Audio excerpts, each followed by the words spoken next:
Inilah sejarah teh hijau Jepang.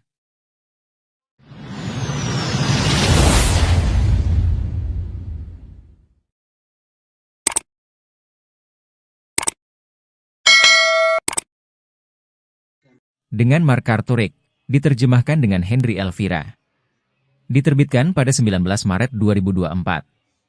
Sejarah teh hijau Jepang berawal dari abad ke-8 ketika teh hijau menjadi stimulan yang terkenal baik bagi para biksu yang sedang bermeditasi.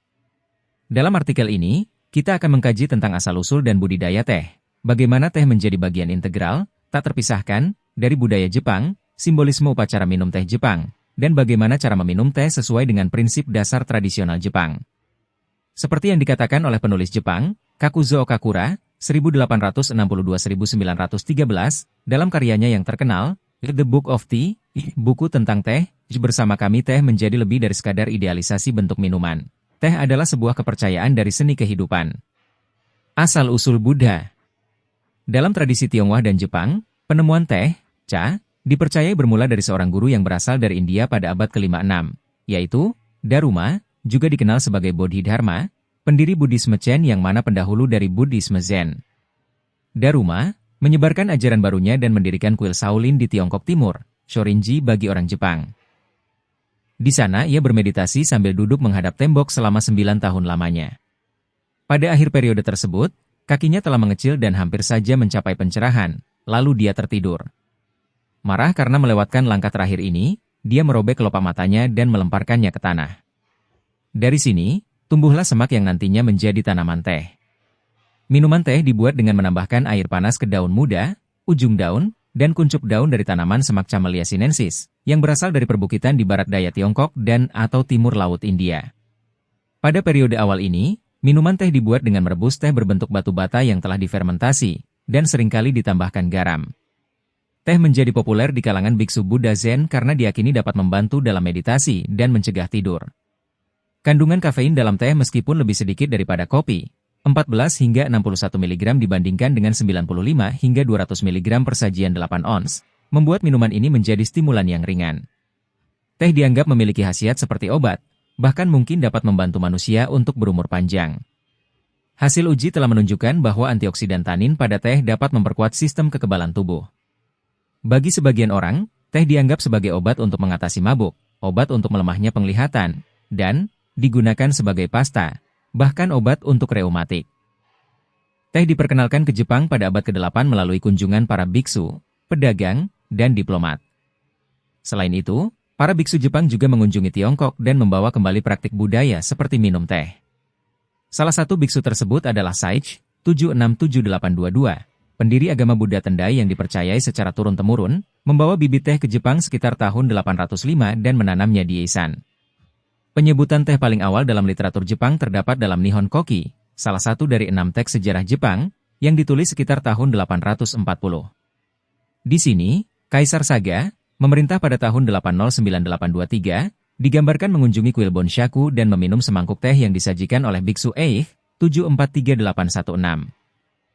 Terkesan dengan minuman tersebut, Saga kemudian membudidayakan tanaman teh di beberapa daerah di Jepang bagian barat.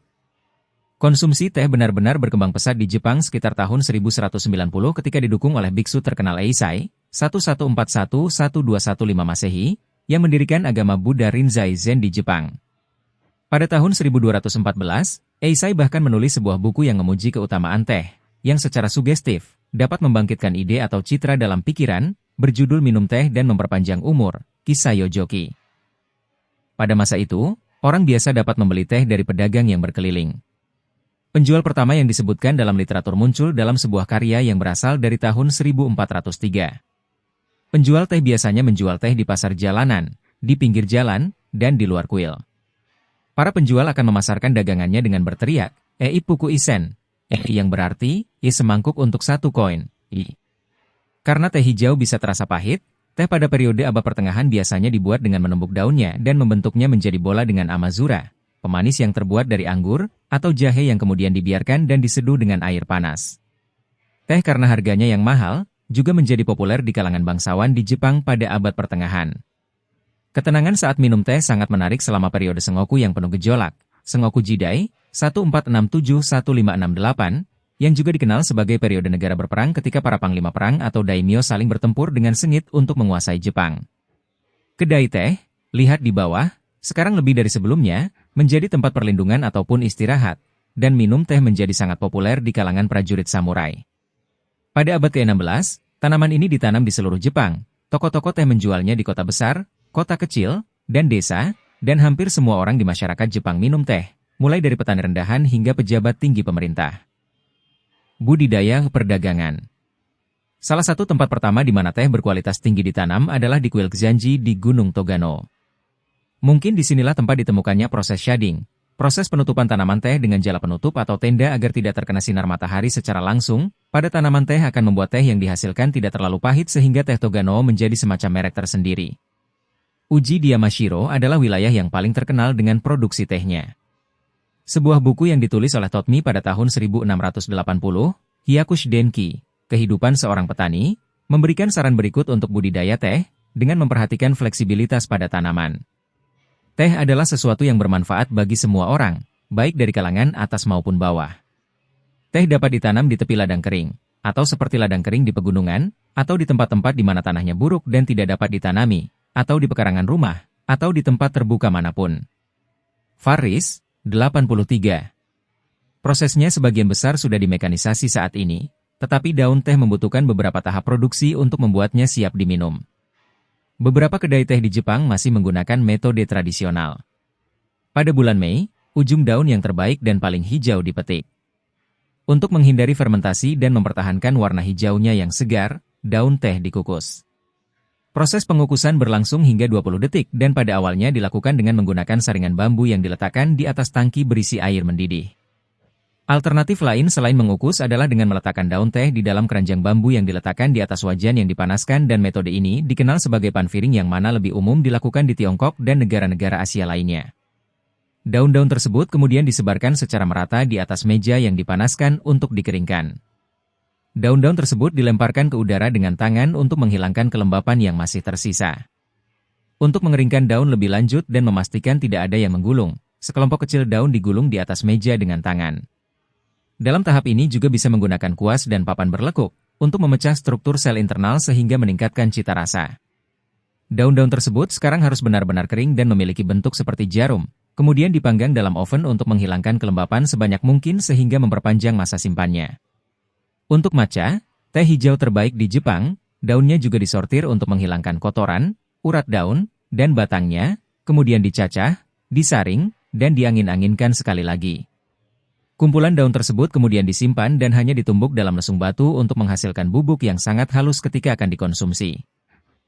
Seiring dengan berkembangnya produksi, teh pun menjadi sumber pendapatan pajak sejak abad ke-13. Tidak lagi hanya dikonsumsi oleh mereka yang menanamnya saja, teh telah menjadi bisnis besar dan memantapkan dirinya sebagai bagian integral, tidak terpisahkan, dari budaya Jepang. Pada tahun-tahun terakhir abad ke-16, para pedagang Portugis dan Belanda mulai menunjukkan ketertarikannya pada teh, dan minuman ini diperkenalkan ke Eropa sekitar tahun 1607. Budidaya teh menyebar ke koloni-koloni Eropa, terutama ke British India, wilayah India yang dikuasai oleh Britania Raya sebelum kemerdekaannya pada tahun 1947. Jepang, yang lebih memilih untuk tetap mengisolasi diri sepanjang sejarahnya, pada akhirnya berusaha untuk berdagang dengan Eropa. Meniru inovasi Madame Clicquot Ponsardin yang terkenal dengan champagne, pedagang teh Jepang pertama yang mencari peluang baru di luar negeri adalah seorang wanita, Kei Ura, 1828-1884, yang mengekspor 6 ton teh ke Arab, Inggris, dan Amerika Serikat pada tahun 1853. Teh terus berkembang dengan sukses di abad ke-19. Sejarawan W.W. Faris menyatakan bahwa surplus pertanian dari produksi teh merupakan faktor yang berkontribusi terhadap industrialisasi Jepang. Manfaat kesehatan dari minum air rebusan dan efek stimulan dari teh mungkin juga menjadi faktor yang membantu Jepang memiliki tenaga kerja yang bugar yang dibutuhkan untuk shift kerja yang panjang di pabrik. Pada tahun 1875, para pembudidaya teh mulai tertarik dengan metode baru yang digunakan di perkebunan di India. Motokichi Tada, 1829-1896, mengunjungi Darjeeling dan membawa pulang ide-ide untuk mesin dan tanaman teh baru untuk ditanam kembali di Jepang. Teh telah menjadi minuman yang benar-benar mendunia. Teh tetap populer di kalangan petani Jepang di abad ke-21, sekitar 80.000 ton teh diproduksi setiap tahunnya. Teh sebagai seni. Kembali ke abad pertengahan Jepang, teh begitu populer pada abad ke-13 sehingga sekolah-sekolah khusus mulai berkembang yang mengajarkan orang-orang bagaimana mereka harus minum teh. Teh hijau mendominasi dan tersedia dalam dua jenis, daun kasar, yang digunakan untuk teh yang diminum setelah makan, dan teh bubuk halus, yang disediakan untuk acara-acara khusus. Orang-orang minum teh di dalam ruangan minum teh yang khusus, chashitsu, atau di taman pada kedai teh. Kedai ini disebut sukiya, yang berarti rumah yang tidak sempurna, karena pertama kali dibuat dari bahan yang sangat sederhana seperti bambu, tanah, dan jerami, dan jarang dilengkapi dengan perabotan. Kedai-kedai ini memiliki pintu yang rendah, mungkin untuk mengingatkan bahwa semua orang yang masuk ke dalam kedai ini adalah sama dan memasuki sebuah ruangan yang tidak boleh ada perbedaan, apapun statusnya di luar. Kedai teh terletak di taman khusus tersendiri, roji, dengan batu pijakan, tobi ishi, pepohonan hijau, dan lumut lebat, yang semuanya dirancang untuk menenangkan pengunjung sebelum memulai upacara minum teh. Dengan demikian, peminum teh dibawa dari hiruk-pikuk kehidupan sehari-hari ke tempat peristirahatan yang tenang. Sebelum masuk, pengunjung akan melewati lampu batu dan bak, chizubachi, di mana mereka dapat membersihkan tangan mereka. Di dalam ruangan kecil di dalam pondok, terdapat lantai tatami. Tuan rumah menyiapkan teh di balik layar geser. Porselen atau barang-barang dekoratif yang dilapisi pernis terbaik digunakan untuk guci penyimpanan teh, teko, dan cangkir. Guci teh sering menjadi objek dekoratif tersendiri dan digunakan sebagai ornamen permanen di rumah. Dengan adanya buku-buku yang ditulis oleh para ahli tentang bagaimana cara melakukan dan menghargai teh secara penuh, bersama dengan puisi duka cita, minum teh berkembang menjadi sebuah bentuk seni dan ritual yang sangat bergaya yang kemudian dikenal sebagai upacara minum teh Jepang. Teh muncul dalam berbagai genre seni Jepang seperti sastra, teater, lukisan, dan kaligrafi. Salah satu buku yang terus mendapatkan popularitas di abad ke-21 adalah The Book of Tea, yang ditulis oleh Kakuzo Okakura dan pertama kali diterbitkan pada tahun 1906. Okakura menyatakan, dalam bahasa sehari-hari kita menunjukkan orang yang tidak memiliki teh di dalam dirinya, ketika dia tidak mudah terpengaruh terhadap kegiatan yang serius dan lucu dari drama pribadi. Sekali lagi kita menodai pengagum keindahan yang tak terikat, tanpa menghiraukan penderitaan yang biasa terjadi, tak terkendali dalam gelombang emosi yang dibebaskan, sebagai orang yang terlalu banyak minum teh dalam dirinya. Upacara minum teh Jepang. Upacara minum teh Jepang disebut chanoyu, yang berarti air panas untuk minum teh, atau chado atau sado, yang berarti cara minum teh. Pesta minum teh dimulai sebagai acara yang agak riuh di mana para tamu mencoba menebak jenis teh yang mereka minum, tetapi shogun, pemimpin militer, pada abad ke-15 Ashikaga Yoshimasa, memerintah pada tahun 1479-1473, menghentikan semua itu dan membuat semuanya menjadi acara yang jauh lebih tenang, yang menawarkan golongan elit tempat yang tepat untuk percakapan rahasia tentang topik-topik yang sensitif. Upacara ini melambangkan prinsip dasar estetika Jepang, wabi, nilai yang diberikan untuk menghargai keindahan dan kesederhanaan dalam keseharian. Penerapan wabi pada upacara minum teh dikaitkan dengan biksu abad ke-16 dan ahli teh Senno Rikyu, 1522-1591, meskipun beberapa sejarawan lebih memilih Muratasuk, alias Juko, 1422-1502, seorang biksu Buddha Zen yang semi-legendaris, sesuatu yang dianggap sebagian mitos dan sebagian fakta, sebagai sumber inspirasi pertama. Bagaimanapun, tampaknya beberapa ahli teh selama bertahun-tahun membantu upacara minum teh berkembang. Rikyu adalah ahli dalam upacara minum teh untuk Panglima Perang Oda Nobunaga, 1534-1582, dan penerusnya, Toyotomi Hideyoshi, 1537-1598. Rikyu lebih dari sekadar pembuat teh, ia juga menjadi penasihat penting bagi para tuannya. Karena alasan inilah diplomasi Jepang kemudian disebut politik teh, dan memunculkan penggunaan ahli teh dalam negosiasi politik dan juga dalam upacara-upacara pemerintahan, Hall 491. Rikyu, selain menanamkan estetika wabi untuk minum teh, juga membuat ruang minum teh menjadi lebih kecil, menyederhanakan prosesnya, dan mendorong penggunaan bunga yang ditata dengan hati-hati, ikebana, untuk menciptakan suasana tenang yang tepat. Para tuan dari Rikyu ini minum teh ketika bertemu dengan tokoh-tokoh penting, namun mereka tidak selalu mendengarkan ahli teh mereka. Tampaknya, karena Hideyoshi terkenal mengadakan pesta teh seharian untuk 800 tamu, pesta teh Kitano yang besar, untuk merayakan kemenangan militernya di Kyushu pada tahun 1587. Hideyoshi juga membangun dua kedai teh, yang pertama dengan gaya pedesaan tradisional dan sangat kontras dengan kebiasaannya, sedangkan yang kedua kedai teh portabel yang berkilau dengan eksterior dan interior berlapis emas. Namun, Rikyu lebih sukses dengan generasi berikutnya karena upacara minum teh secara bertahap menjadi lebih bergaya dan lebih halus serta akrab. Begitu banyak sehingga ada norma yang ditetapkan untuk meminum teh hijau dalam 3,5 tegukan dan diakhiri dengan sedikit makanan manis.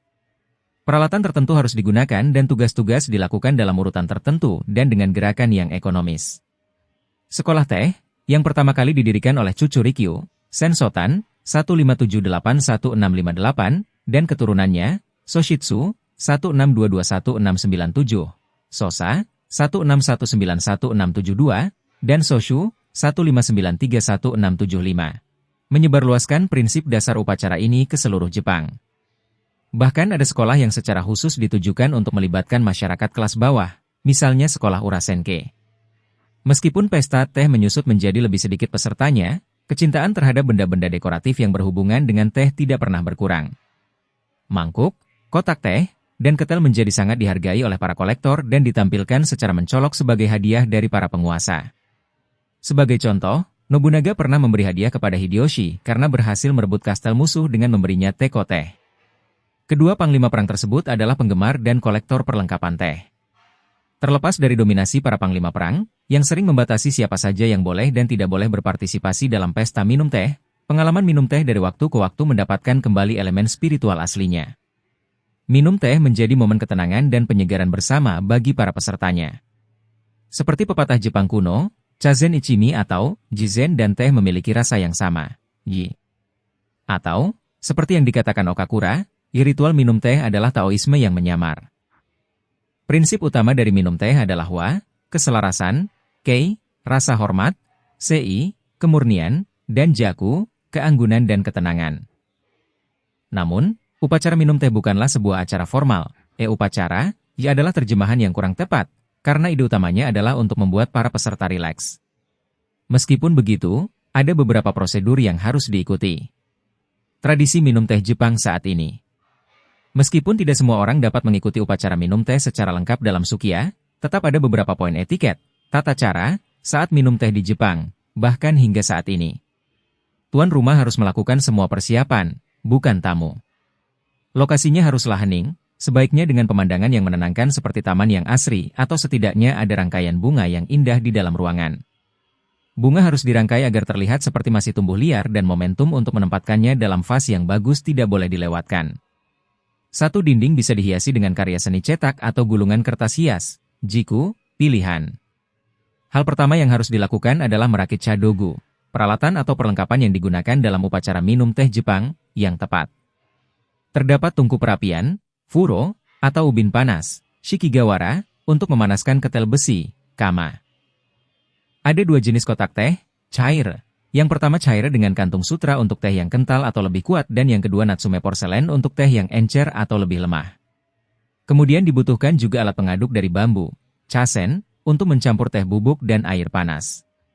Teh hijau dengan kualitas terbaik, seperti yang telah disebutkan, adalah matcha.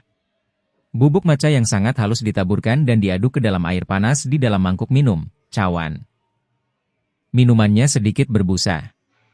Alternatif lainnya adalah sencha. Daun teh kering kecoklatan yang diseduh dan karena harganya yang jauh lebih murah daripada matcha, membuatnya lebih banyak diminum.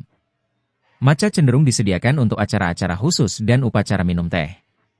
Mangkuk yang digunakan dapat terbuat dari bahan apa saja, tetapi mangkuk yang berkarakter atau memiliki sejarah akan menjadi bahan pembicaraan yang menarik.